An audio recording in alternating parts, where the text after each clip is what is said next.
2019년입니다. 2019년. 우리 2019라고 하는 우리 숫자가 우리에게 주는 그런 의미가 틀림없이 존재합니다. 그것은 다시 시작한다라고 하는 그런 의미가 담겨져 있습니다.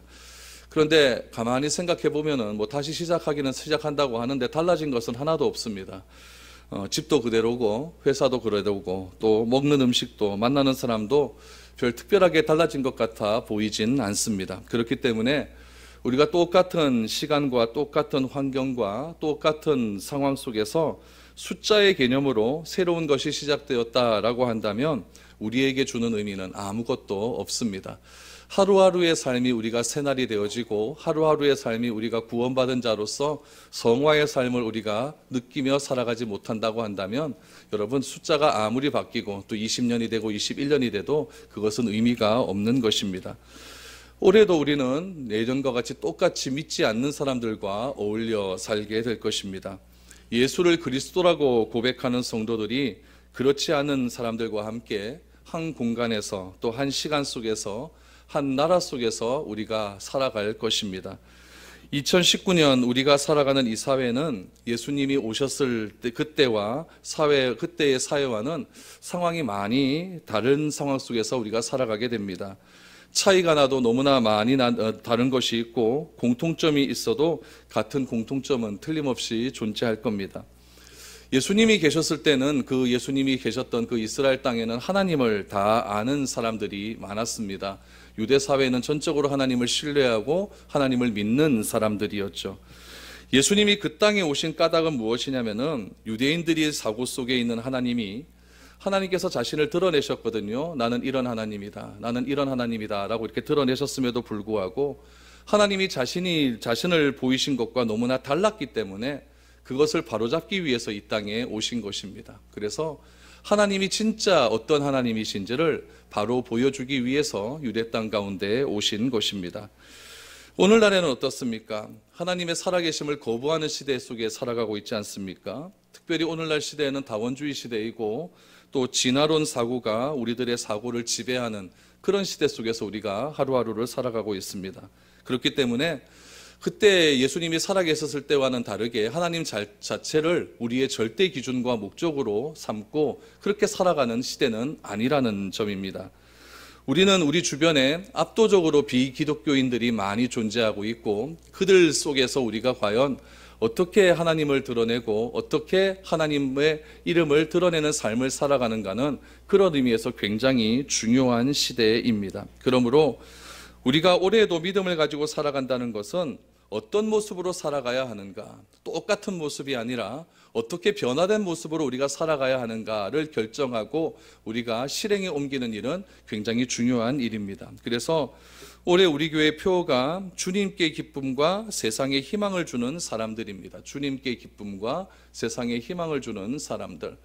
압도적인 비그리스도인들의 그런 사회 풍토 속에서 또 진화론과 다원주의 사계 속에서 우리가 어떻게 그들에게 기쁨과 희망을 더해줄 수 있을까를 진지하게 고민하면서 우리가 그들에게 하나님을 드러낼 때에 하나님의 영광은 온전히 높아질 수 있을 것입니다.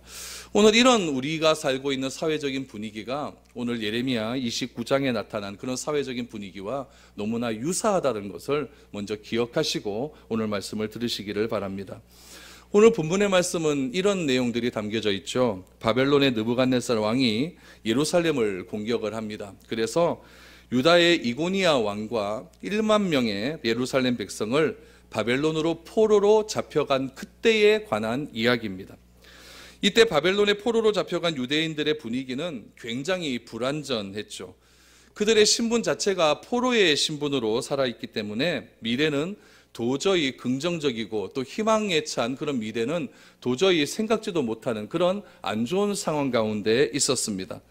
그리고 포로로 잡혀간 바벨론은 하나님을 아는 사람은 오직 유다에서 포로로 끌려온 그들밖에 없었고 절대 대다수는 하나님을 모르는 이방신을 섬기는 바드룩신을 섬기는 그런 바벨론 사람들 틈 속에서 그들이 과연 어떻게 살아가야 되는가는 굉장히 중요한 문제였다는 이야기죠. 거기에 엎친 데 덮친 격으로 유대 사회 속에서 그러니까 바벨론으로 포로로 잡혀가서 포로기에 있었던 그 유대 사회 속에서 유언비어가 퍼지기 시작을 하는데, 그 유언비어는 어떤 내용의 유언비어냐면은 이제 하나님께서 우리 민족을 사랑하셔서 빨리 회복될 것이다, 얼마 있지 않으면은 빨리 예루살렘으로 돌아갈 것이다 라고 하는 그런 유언비어가 그들 공동체 가운데 퍼져나기 시작했습니다. 여러분, 빨리 하나님께서 회복을 시킬 것이다 라고 하는 그런 유언비어가 돌자 그곳에 바벨론 땅에 정착해 있었던 유대인들은 어떤 생각을 하게 되었냐면은, 그럼 대충 살자. 뭐 이제 좀 있으면 우리가 고향 땅으로 돌아갈 것인데 우리가 힘들고 또 어렵게 살 필요가 무엇이 있겠느냐, 대충 살자라고 하는 그런 마음의 결단들이 점점 많아져 가고 있는 그때였습니다. 요즘 말로 하면 가짜 뉴스가 굉장히 남발한 그런 거죠. 가짜 뉴스 때문에 굉장히 마음속으로 여론의 동향이 굉장히 어지러운 그런 상황이었습니다. 이때 예레미야가 바벨론에 잡혀있던 유다 백성들에게 편지를 한 통 씁니다. 그러면서 바벨론의 포로 기간은 결코 짧지 않다는 것을 강조합니다. 바벨론의 포로 기간은 굉장히 길 것이기 때문에 이제 유대 백성들이 해야 할 일은 무엇이냐면은 대충 사는 것이 아니라 이 바벨론 땅에서 정착을 하며 살아야 한다라는 것을 강조하는 내용의 편지를 쓰고 있습니다. 그리고 한 걸음 더 나아가서 어떤 내용까지 말을 하냐면은 바벨론과 평화로운 관계를 유지하라라고 하는 그런 권면까지 하게 되었다는 거죠. 그리고 가장 중요한 것은 하나님의 뜻인데, 하나님의 뜻은 어떤 뜻이냐면은 지금 바벨론의 포로로 잡혀간 유대 민족들이 어떻게 살기를 원하느냐, 하나님의 뜻은 진노가 아니고 평화와 평안이고 샬롬이다 라고 하는 그런 메시지가 예루살렘 성 사는 사람들 앞에 떨어지기 시작을 했습니다. 오늘 11절 말씀을 먼저 보시면은 이 하나님의 메시지 자체가 그렇게 등장을 합니다. 여호와의 말씀이니라, 너희를 향한 나의 생각을 내가 아나니 평안이요 재앙이 아니니라, 너희에게 미래와 희망을 주는 것이니라 라고 말합니다. 여러분, 바벨론에 있는 사람들, 다시 말하면 수많은 우상 숭배자들과 함께 있는 하나님의 백성들은 지금 진지하게 한번 자신의 삶을 돌이키면서 생각을 할 것입니다. 어떤 생각이냐면은, 아무리 좋은 환경에 있다 할지라도, 아무리 좋은 상황에 있다 할지라도 바벨론에 있는 것보다는 어디에 있는 게 좋을 거다? 예루살렘에 있는 것이 더 좋은 것이 아니겠는가, 고향에 있는 것이 더 좋은 것이 아니겠는가 라고 하는 그런 생각이 지배를 하고 있었습니다. 예루살렘에 사는 사람들은 훨씬 더 행복한 삶을 살아갈 것이고 좋을 것이다 라고 하는 생각들이 굉장히 많이 있었다는 이야기죠. 그러나 그들의 삶이 진짜 행복한지 그렇지 않은지는 현재의 삶을 보고는 도저히 알 수 있는, 또 판단할 수 있는 문제는 아니었다는 것입니다. 중요한 것은 무엇이냐면은 하나님이 어떤 시각으로 바벨론에 있는 사람들을 바라보고 있는 것이고, 하나님이 어떤 시각으로 예루살렘에 있는 사람들을 바라보는가, 하나님의 시각이 중요한 것이지 나의 인간적인 시각, 나의 인간적인 판단, 나의 인간적인 계획은 그렇게 중요한 것은 아니라는 뜻입니다. 그래서 사람의 눈으로 보기에는 어떻습니까? 자신의 고향이었던, 또 하나님의 성전이 있었던, 성전은 다 파괴됐죠? 하나님의 성전이 있었던 예루살렘에 있는 사람이 행복하고, 우리는 바벨론으로 끌려왔으니까, 포로로 잡혀왔으니까 우리는 그다지 행복하지 않을 것이다 라고 하는 그런 생각이었지만, 중요한 것은 누구의 관점이냐면 하나님의 관점이었다는 거죠. 그 하나님의 관점이 11절에서 이렇게 말씀합니다. 딱 3개의 단어로 이야기하죠. 첫 번째는 평강입니다. 두 번째는 미래입니다.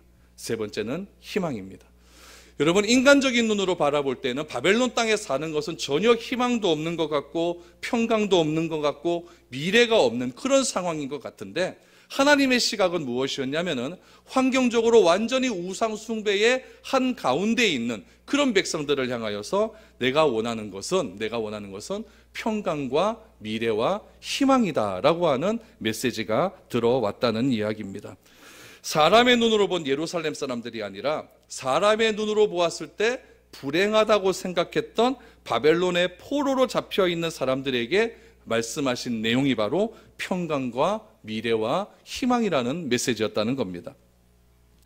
여러분, 우리는 어떤 사람이 행복한지 불행한지 눈에 보이는 것으로만 판단할 수는 없습니다. 어떤 경우에는 이런 경우도 있습니다. 하나님이 그 사람을 버리기 위해서 그 사람의 삶 가운데 평안하도록 그냥 내버려 두시는 경우도 있습니다. 그러나 이것은 절대 복이 아니죠. 그 대신 하나님께서 우리에게 죄의 고리를 끊어버리시기 하기 위해서 우리에게 어려움과 고난을 허락해 주실 때도 있다는 이야기입니다. 그럴 때 중요한 것은 무엇이냐면 우리가 하나님 말씀에 집중해야 된다는 것이죠. 우리 귀에 하나님의 말씀이 들리기만 하면 우리는 바른 방향성과 바른 또 정체성을 가지고 그렇게 삶을 살아갈 수 있다는 이야기입니다. 지금 바벨론의 포로로 되어 있는 자들의 입장에서 보면 말할 수 없는 불행한 삶입니다. 왜냐하면 그들에게는 집도 없습니다. 직장도 없죠. 가족도 다 잃어버렸어요. 모든 것을 다 잃어버린 상황에서 노예로 잡혀왔습니다. 그러나 그들에게는 소망이 하나 있었습니다.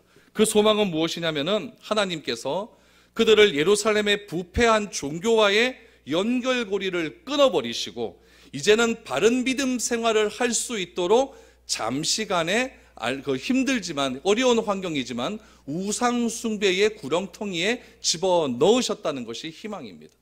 우리의 눈으로 보았을 때는 이것은 도저히 말도 안 되는 거죠. 그러나 그렇게 하지 않으면 예루살렘에서의 우상 숭배를 완전히 끊어버릴 수가 없기 때문에 하나님께서는 그 죄의 고리를 끊어버리시기 위해서 바벨론으로 이주를 결정시켰다는 이야기입니다. 여러분, 이것이 놀라운 하나님의 섭리라는 이야기죠. 이스라엘 사람은 생각하죠. 우리에게 다시 회복을 주시려면 무엇이 있어야 되느냐? 이스라엘 사람들은 성전 중심이었기 때문에 성전이 있어야 된다라고 생각을 합니다. 그런데 바벨론 땅에는 하나님의 성전도 없습니다. 이방인의 땅에서 빈들에게서 새롭게 하나님을 믿는 신앙의 공동체를 세운다는 것은 불가능하다고 여겼을 그때입니다. 그때에 하나님께서 말씀하시는 것이 무엇이었냐면 평강과 미래와 희망을 주겠다라고 메시지를 전달하시면서 예레미야에게 구체적으로 어떻게 살아가는 것이 평강과 미래와 희망의 삶을 살아가는 것인지를 우리에게 말씀해 주시고 있습니다. 이거는 오늘날 우리의 상황과도 너무나 유사합니다. 다 답답하다고 합니다. 다 어렵다고 합니다. 다 힘들다고 합니다. 우리의 인간적인 시각과 인간적인 눈으로 봤을 때는 희망이라고 하는 것은 하나도 보이지 않아 보입니다. 그러나 하나님께서는 우리의 인간적인 시각이 아니라 하나님의 시각으로서 우리에게 말씀해 주시고 있다는 겁니다. 그럼 하나님의 시각으로 어떤 말씀을 우리에게 주실까요? 첫 번째 말씀은 무엇이냐면은 바벨론의 뿌리를 내리라 라고 말을 합니다. 바벨론의 뿌리를 내리라. 여러분 5절과 6절 말씀을 한번 보시기 바랍니다. 너희는 집을 짓고 거기에 살며 텃밭을 만들고 그 열매를 먹으라. 아내를 맞이하여 자녀를 낳으며 너희 아들이 아내를 맞이하며 너희 딸이 남편을 맞아 그들로 자녀를 낳게 하여 너희가 거기에서 번성하고 줄어들지 아니하게 하라라고 말합니다. 여러분, 우리가 삶이라고 하는 것이 항상 일률적인 삶은 아니지 않습니까? 좋을 때도 있고 나쁠 때도 있습니다. 그런데 우리가 삶의 이런 불연속 속을 만났을 때 가장 힘든 것은 무엇이냐면은 과거에 내가 누렸던 자신을 잊지 못하는 겁니다. 저희 집도 쫄딱 망했거든요. 아버지가 쫄딱 망했을 때 제 머릿속에 제 마음속에 드는 생각은 어떤 생각이었냐면은 하도 힘들고 어려운 삶이 지속되다 보니까 과거에 우리 아버지와 같이 살았던 그 넓은 집이 생각이 나더라고요. 크리스마스 이브 때만 되면 청년부 형들 누나들이 우리 집에 다 모였습니다. 다 모여가지고 거기서 온라이트를 하고 우리 집에서 식사를 제공하고 그렇게 잘 살고 좋았을 그때가 있었다는 이야기죠.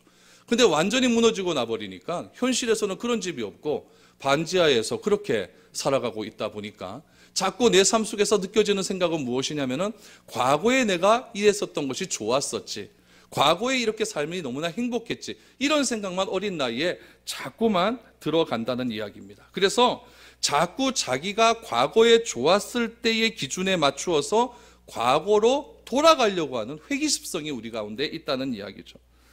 여러분, 우리가 인생의 불연속성을 만났을 때에 가장 먼저 생각해야 될 것은 무엇이냐면은 과거에 내가 사장이었고, 과거에 내가 잘 나가는 사람이었고, 과거에 내가 돈 많은 사람이었고, 그런 것들을 생각하는 것이 아니라 이 시점을 통해서 하나님께서 나에게 변화를 일으키는 시점이 되었다는 것을 인정하는 것이 중요하다는 이야기입니다.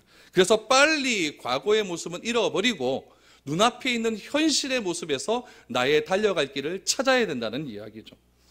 유다 백성들은 바벨론의 포로로 잡혀와 있으면서 항상 생각했던 때가 무엇이었을까요? 그 옛날 다윗의 찬란한 왕국의 생각을 합니다. 하나님께 성전에서 예배드릴 때를 생각을 합니다. 그때는 좋았었지 항상 과거에 얽매여서 과거에 좋았을 그때를 생각하는 거예요. 그런데 현재의 삶은 어떻습니까? 하나님이 함께 하시는 것 같지도 않습니다. 하나님의 성전도 자기 눈앞에 보이지도 않습니다. 하나님의 말씀도 없는 것 같습니다. 유언비어는 계속 자신의 귀에 들려오기 시작을 합니다. 그러다 보니까 굉장히 불행하고 나의 미래는 이제 없을 것이다 라고 하는 그런 생각에 사로잡혀 있었다는 이야기죠. 어떻게 이스라엘 백성들이 성전 없는 곳에서, 하나님의 임재의 상징인 성전이 없는 곳에서 자신의 삶들을 평화롭게 살아갈 수 있을까? 이것은 상상도 못할 그럴 일이라는 이야기죠. 얼마 있지 않으면 자신을 괴롭힌 바벨론은 이제는 멸망되고, 이제는 우리는 다시 한번 예루살렘으로 금이 환영하게 될 것이다 라고 하는 이런 유언비어에 속아서 엉망진창의 삶을 살아가고 있는 그들의 모습을 보게 됩니다. 그러나 이 점에 있어서 하나님은 굉장히 과거적이 아니라 현실적이라는 이야기예요. 그래서 바벨론에서 무엇을 하라고 합니까? 5절 6절에 보니까 집을 지어라. 또 무엇을 합니까? 밭을 가꾸라. 그리고 소득을 취해라. 또 결혼을 해라라고 말을 합니다. 그 이유가 무엇입니까? 6절 말씀해 보니까 이게 희망의 메시지죠. 너희가 거기에서 번성하고 줄어들지 아니하게 하기 위하여 그 현실의 삶에서 최선을 다하라고 하나님은 말씀하고 있는 것입니다. 다시 말하면 무슨 뜻입니까? 우리의 인간적인 시각으로 볼 때는 아무것도 없는 것처럼 보이고, 빈들에 있는 것처럼 보이고, 환경은 다 산산이 무너지는 것 같이 보이고, 나의 계획대로 되는 것은 하나도 없이 보인다 할지라도 그곳에서 잘 적응하는 것이 하나님의 시각이고 하나님의 뜻이라는 이야기입니다. 우리도 마찬가지입니다. 경제는 바닥치고 취업률은 점점 어려워지고 있는 이 상황에서 그 상황만 비판하며 살아갈 겁니까?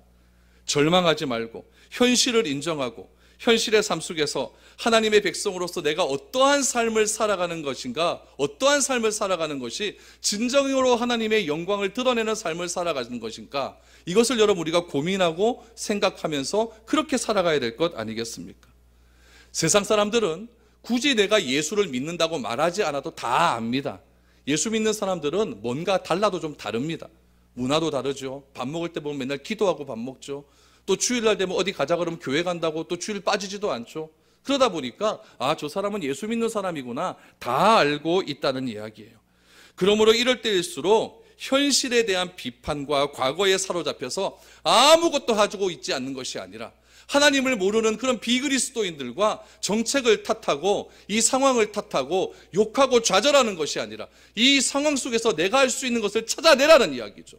하나님은 말씀하십니다. 집도 짓고 밭도 가꾸고 텃밭도 가꾸고 직장도 구하고 열심히 일해서 가정도 꾸리고 열심히 일해서 그 어려운 환경 속에서 하나님께서 우리를 어떻게 번성시키고 줄어들지 아니하게 하는지를 우리가 눈으로 목도해야 될 것 아닙니까?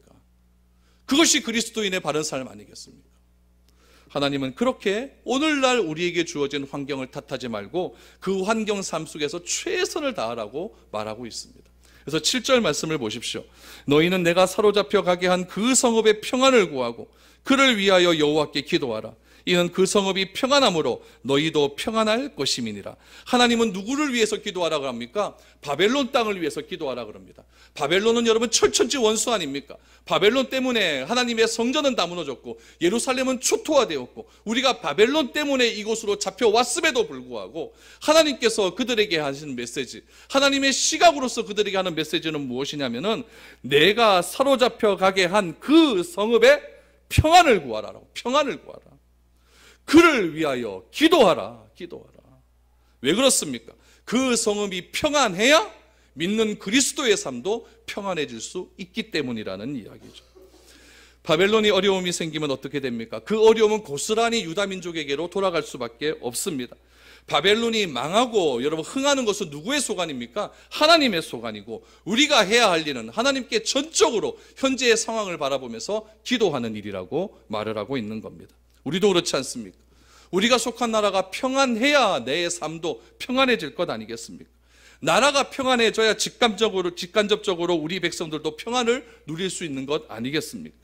여러분, 평안을 위해서 기도하십시오. 샬롬을 위해서 기도하십시오. 회복을 위해서 기도하시기를 바랍니다. 그럴 때 하나님께서 우리에게 주시는 것이 바로 평강과 미래와 희망이라는 메시지입니다.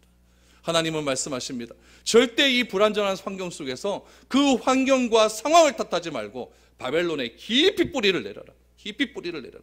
반드시 내가 너희로 하여금 거기서 번성하고 줄어들지 않게 하리라. 이 메시지가 이스라엘 백성들 가운데 떨어지기 시작을 하는 겁니다. 두 번째는 무엇입니까? 거짓 메시지에 속지 말아라 라고 말합니다. 거짓 메시지에 속지 말아라. 8절과 9절 말씀을 보십시오. 만군의 여호와 이스라엘의 하나님께서 이와 같이 말하노라. 너희 중에 있는 선지자들에게와 점쟁이에게 미혹되지 말며 너희가 꾼 꿈도 고지 듣고 믿지 말라. 내가 그들을 보내지 아니하였어도 그들이 내 이름으로 거짓을 예언함이라. 여호와의 말씀이니라. 여러분, 우리는 하나님의 말씀을 전적으로 신뢰할 필요가 있습니다. 하나님의 말씀은 전적으로 우리가 믿을 만한 가치가 있는 것입니다. 하나님은 부족한 저와 같은 사람의 입술을 통하여서도 하나님의 말씀이 대언될 수 있는 은혜를 베풀어 주셨습니다. 또한 하나님께서는 우리에게 기록된 하나님의 말씀인 성경 말씀을 통하여서 하나님이 어떤 분이신지를 우리에게 스스로 드러내 보여주셨습니다. 성경은 하나님의 감동으로 기록된 것이기 때문에 이 하나님의 감동으로 기록된 성령님이 나의 마음을 감동시키실 때 우리는 성경의 모든 상황을 알 수가 있고 믿음이 자라날 수 있게 됩니다. 그러므로 성경은 우리 삶의 분명한 기준입니다. 그러므로 우리는 이 성경의 삶, 본질로에서의 회개가 굉장히 중요하다는 이야기입니다. 그런데 우리가 본질로 돌아가고자 할 때, 분명히 하나님의 말씀의 기준인 예수 그리스도로 돌아가고자 할 때 주의해야 될 것이 있습니다. 그것은 무엇이냐면 근본주의자와의 철저한 구별입니다. 근본주의자는 어떤 사람들을 말하냐면은 문자 그대로 믿는 사람입니다. 문자 그대로 믿는 사람들. 그래서 이 문자를 그대로 믿고 실행하는 사람들을 근본주의자, 문자주의자라고 이야기를 합니다. 여러분, 우리가 본질을 추구할 때 어떤 사람들과 많이 부딪힐 수 있냐면은 이런 근본주의자들과 부딪힐 수 있는 가능성이 꽤 많습니다. 여러분, 중요한 것은 무엇이냐면은 근본주의자들은 어디에나 있습니다. 여러분, 우리가 TV를 통해서 많이 들어봤죠. 이슬람 근본주의자들 있죠. 이슬람 근본주의자들은 코란을 통하여서 무조건 그 말씀 그대로 믿고 그 코란을 거부하는 자를 극작해서 목을 베어 죽이지 않습니까? 극단적인 근본주의자들이기 때문에 그렇습니다. 이슬람에도 근본주의자들이 있고 기독교 내에도 근본주의자들은 존재합니다. 예수님 당시에 기독교 내의 근본주의자들이 누구였습니까? 바리새인들이었습니다. 그들은 글자 하나하나까지 틀리지 않게 그렇게 지키려고 노력을 했던 사람들이죠. 유대교 가운데도 근본주의자들은 존재합니다. 세상의 모든 종교에는 근본주의라고 하는 것이 존재한다는 이야기입니다. 그들은 그들이 믿는 경전에 글자 하나 틀린 것이 없다라고 믿고 있습니다. 문자적이고 경전적이고 굉장히 전통적인 사람들이 근본주의자들이죠. 그렇기 때문에 그들은 절대 타협이 안 됩니다. 양보도 안 씁니다. 무조건 내 말은 진리고 내가 하는 모든 행동은 경전에 기록되어 있는 글이기 때문에 맞다라고 주장하는 사람들입니다. 그럼 여러분, 본질로 돌아가는 사람들은 어떻습니까? 본질로 돌아가는 사람은 타협을 할까요? 그렇지 않습니다. 본질로 돌아가고자 하는 사람은 타협하는 것처럼 보이지만 그것은 타협이 아니라 관용입니다. 어떤 사람들은 이렇게 이야기합니다. 제가 어저께 어떤 분들을 좀 만났는데, 오전에 어떤 분을 좀 만났는데, 그분이 저한테 이런 이야기를 하더라고요. 교회 오세요. 그랬더니, 저는 아직 술도 못 끊고, 그래요. 술 못 끊으면 어떻습니까? 괜찮습니다. 오십시오. 아무런 상관없습니다. 이렇게 얘기를 했어요. 여러분, 술 못 끊으면 교회 오면 안 됩니까? 술 못 끊는 사람이 교회 오는 겁니다. 아셨어요? 다 끊고 오는 것이 아니라, 술 못 끊고, 아직까지 죄 가운데 있고, 아직까지 내 마음 가운데 아무것도 할 수 없는 그런 사람들이 교회에 와서 변화된 삶을 살아가는 것이 진정한 교회의 참된 의미라는 겁니다. 교회는 의인이 오는 것이 아니에요. 그럼 내가 술 못 끊는 사람이 교회에 왔어요. 그럼 내가 이거를 타협하는 겁니까? 아니지 않습니까? 이건 뭐예요? 그 사람을 사랑하기에 기다려주는 겁니다. 관용해주는 겁니다. 품어주는 겁니다. 그러나 근본주의자들은 어떻게 합니까? 즉각 목을 베어버립니다. 이것이 차이가 있다는 거예요. 본질과 문자주의는 그렇게 위험한 것입니다. 그렇기 때문에 이 본질을 붙든 사람은 본질이 아닌 것과는 절대 싸우지 않습니다. 교회에서의 본질은 무엇입니까? 예수 그리스도입니다. 교회에서의 본질은 무엇입니까? 부활입니다. 교회에서의 본질은 무엇입니까? 십자가입니다. 이거 외에는 다 품어줄 수 있습니다. 이거 외에는 다 받아들일 수 있고 다 기다려줄 수 있습니다. 왜 그렇습니까? 하나님도 우리를 그렇게 기다려주셨기 때문에 그렇습니다. 내가 예수를 믿자마자 변화되었습니까? 내가 예수를 믿자마자 예수는 나의 그리스도라고 고백을 했습니까? 아닙니다. 여러분 주변에 수많은 사람들이 여러분들을 위해서 기도해 주는 사람들이 있었고, 여러분 주변에 있는 많은 사람들이 여러분들을 위해서 애통해하고 관심 가져주고 참아주는 사람들이 있었기 때문에 오늘의 내가 존재하는 것 아니겠습니까?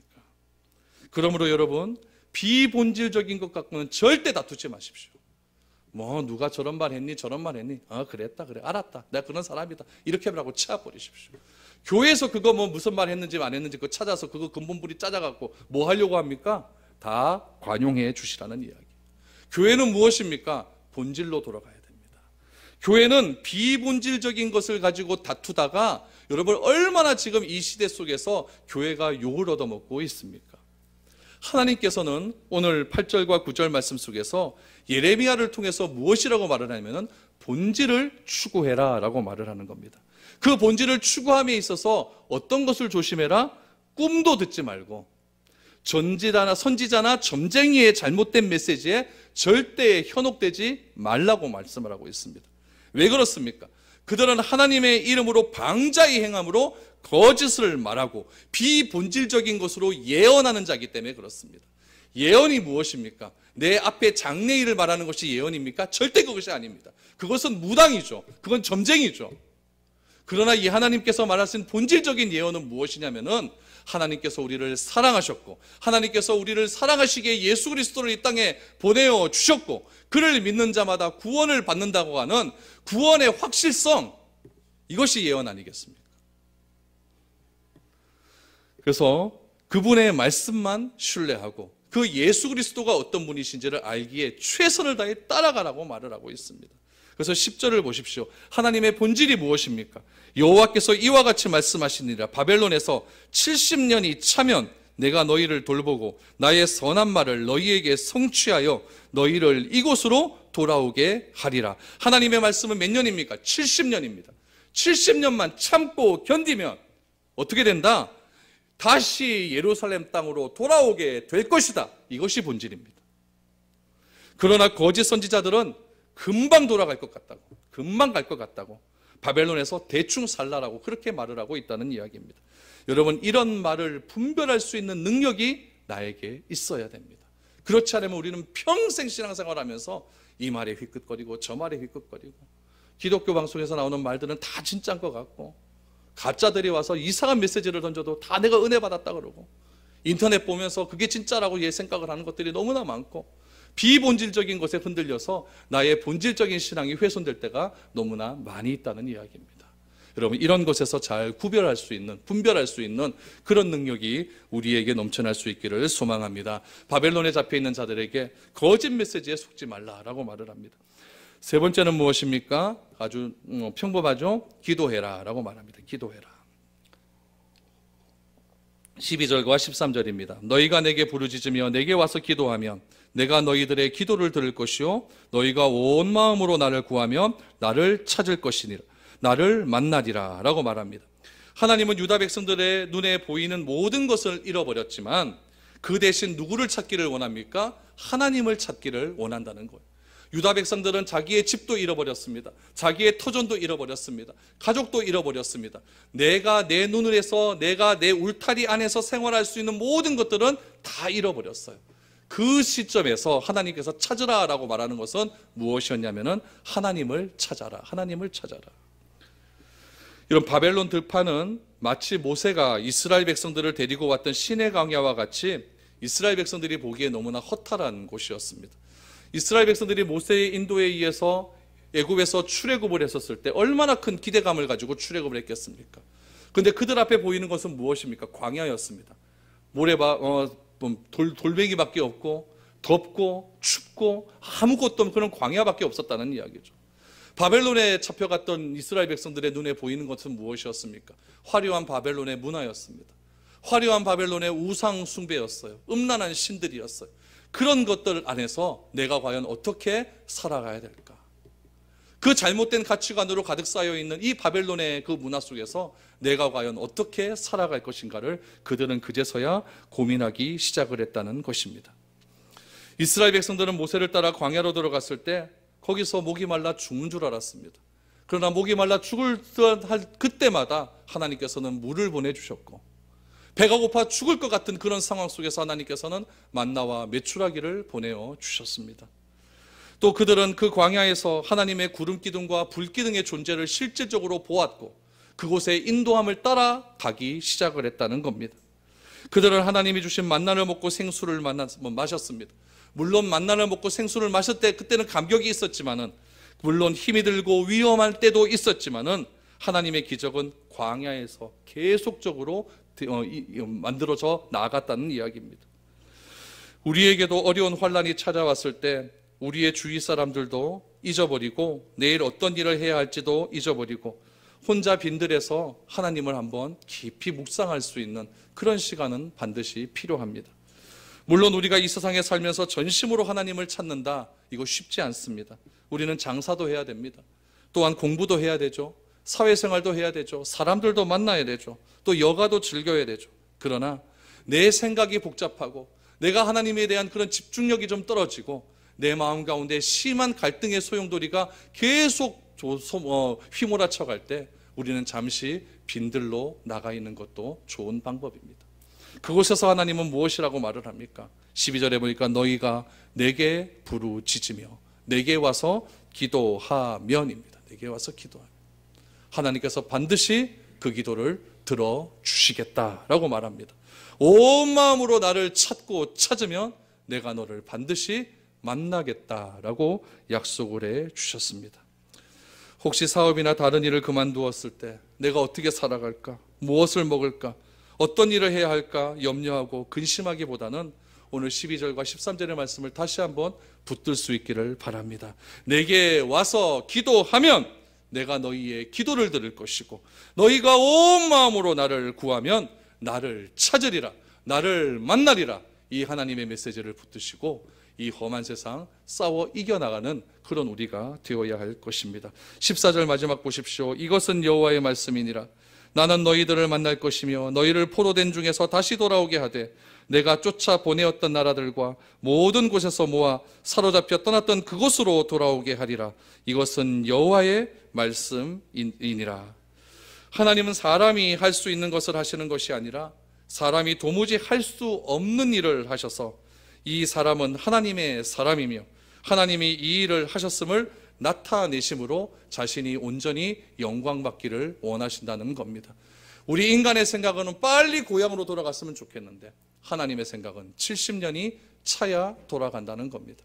우리 인간적인 생각은 빨리 예루살렘으로 가서 내 고향으로 가서 하나님의 성전 짓고 그렇게 살았으면 좋겠는데 하나님께서는 현실에 그렇게 안주하지 말고 현실의 삶에 최선을 다하고 오히려 그 현실을 위하여 기도함을 통해 하나님의 온전한 뜻이 무엇인지를 분별하는 삶을 살아라 라고 말씀을 해 주셨습니다.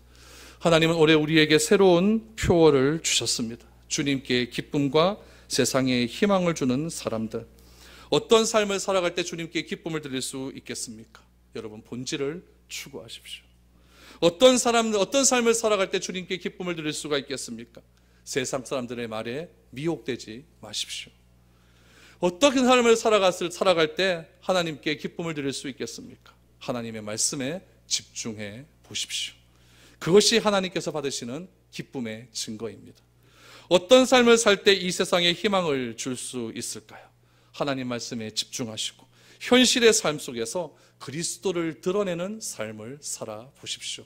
아무리 어려운 삶이라 할지라도 그곳에 동화되어 나도 어렵다 그렇게 판단하는 것이 아니라 이 현실의 삶 속에서 내가 어떻게 살아가는 것이 진정으로 하나님을 드러낼 수 있는 삶인가?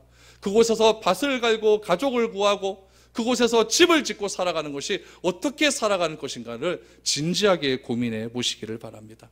여러분, 그 고민을 통해서 내 하루하루의 삶이 성화되어 나아갈 때에 우리 하루하루의 삶은 숫자만 달라지는 삶이 아니라 우리의 삶을 통해 온전히 하나님께 기쁨을 드릴 수 있는 믿음의 삶이 될 수 있는 것입니다. 하나님은 분명히 말씀하셨습니다. 이전 것은 지나갔으니 보라 새 것이 되었도다. 우리는 새로운 피조물이 되었습니다. 매일매일의 삶이 새로운 피조물로서의 삶을 살아감을 통해서 우리가 주님께 기쁨을 드리고 세상에 희망을 드릴 수 있는 온전한 그리스도인이 되는 올 한 해가 될 수 있기를 주님의 이름으로 축복드립니다.